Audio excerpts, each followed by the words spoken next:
our lead story of the day is quite a doozy, folks, because a noose was found at the Obama Presidential Center site, that's a tongue twister, in Chicago late last week, after which the outfit building, the $830 million center, immediately halted construction and said it's holding an anti-bias training for staff and workers.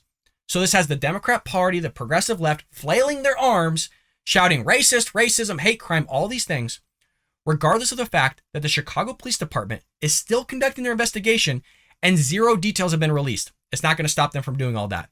Nor is it going to stop Lakeside Alliance from forcing all their workers, regardless of whether they were on site, regardless of the fact they're biased, regardless of the fact of the facts, regardless of the fact if they're racist or not, they all have to sit through an anti-bias training because that's how these corporations work. I don't like racism, but does anybody think that if a racist actually sat through a PowerPoint here and maybe some video clips of an anti-bias training that they're going to sit there and go, you know what, I've been a racist for 45 plus years. Yep, hate this race entirely. This PowerPoint and video clip really changed my worldview. Wow, you really got me. This one's good. Do you really think that anybody's going to change their mind? You're penalizing everybody else that did absolutely nothing to sit through one of these trainings. It's a bunch of hogwash, folks. But again, this took place in Chicago. Okay, this took place in Illinois, where there have been some hoaxes like Jussie Smollett, which, as you can imagine, got some notable conservatives a little bit skeptical of what took place and the noose itself. We'll get there, though, folks. We'll get there just one moment because we got to look at the details of all of it.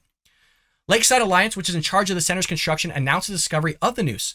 But the circumstances of the discovery obviously weren't clear, according to Chicago Sun-Times. The paper added that the Chicago police said they were investigating the incident, but didn't release any of the details. This prompted Lakeside Alliance to put out a statement saying, we are horrified that this would occur on our site and offering a $100,000 reward to help find the individual or individuals responsible for the shameful act. Regardless of the evidence that's come out, regardless of the details that have or have not come out, they're just going to offer up a $100,000 reward.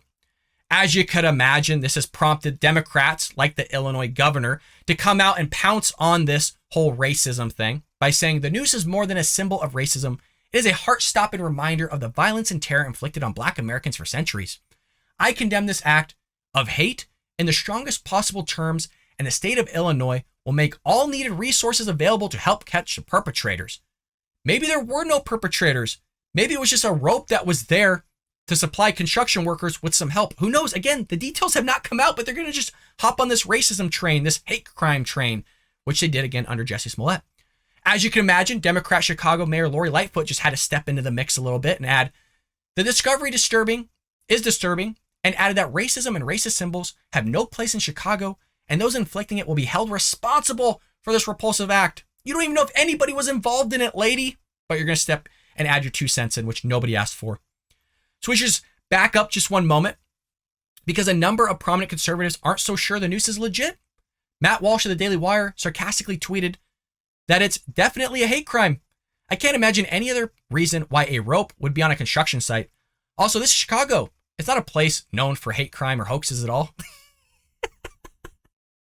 Obviously, Walsh is referring to Jussie Smollett hoax in which the actor and singer staged a fake hate crime, which I'm sure you're all aware of, against himself, falsely claiming that supporters of then President Donald Trump physically attacked him near his apartment in Chicago in the middle of the night, which I'm sure you're all aware of.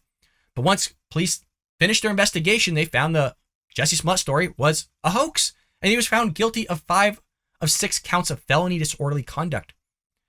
Well, this took to Twitter.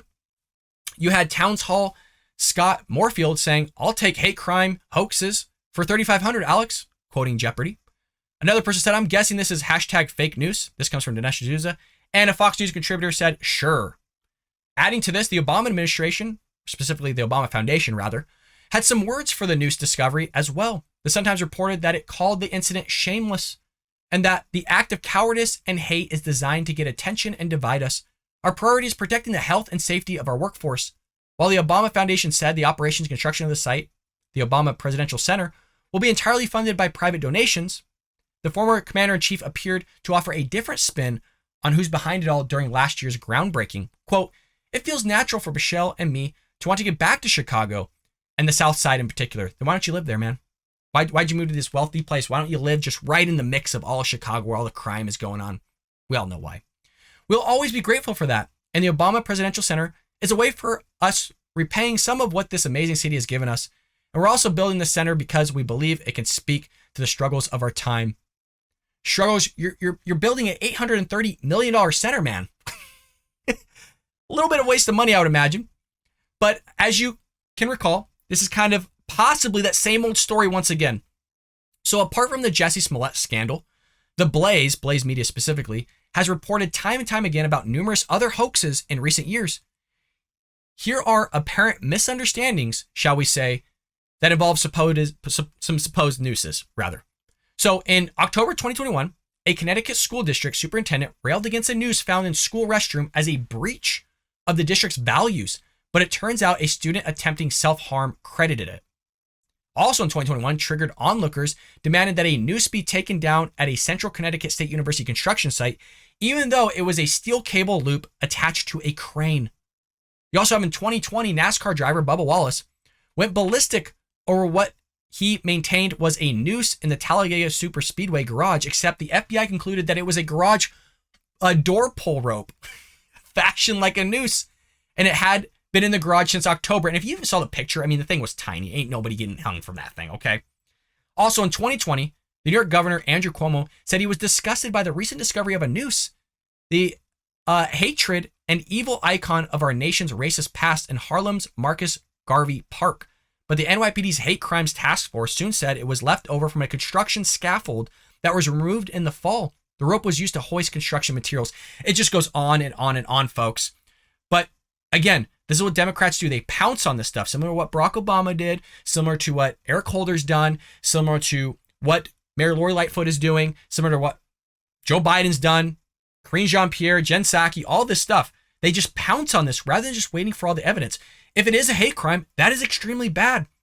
I don't have an opinion on it yet. I'm waiting for the evidence to come out, the details, to decide what actually took place before you start forcing staff and workers to go through bias training, before you start putting out all these statements, offering a $100,000 reward, before you offer these statements as a politician. Wait for the evidence to come out before you make a clear judgment. But again, this is so typical of Democrats. This is so typical of what they do. They try to spin stories. They try to push false narratives. I hope you enjoyed that clip from the Bald Brad Show. If you did, make sure to hit that subscribe button so you can stay up to date on all our future content.